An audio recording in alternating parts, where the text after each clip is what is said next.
Hi guys, welcome on GSM-ABC YouTube channel. In this video I will show you how to make clock bigger on iPhone.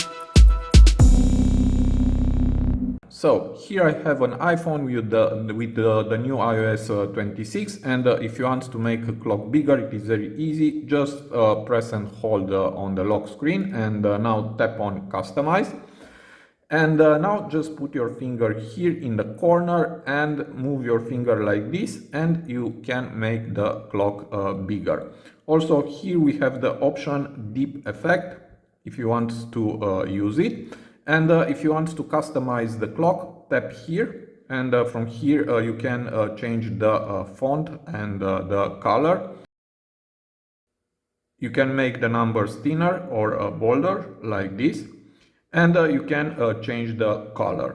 Here in the bottom we have the option to change from glass to solid, and this is how it looks now, solid, or you can change it back to glass. Okay, now when it's over, just tap here to close, and again you can change the size of your clock, and then just tap done. And that's all. This is how it looks now, my clock. So it is very easy. I hope this video to be useful for you, and see you to the next. Have a nice day.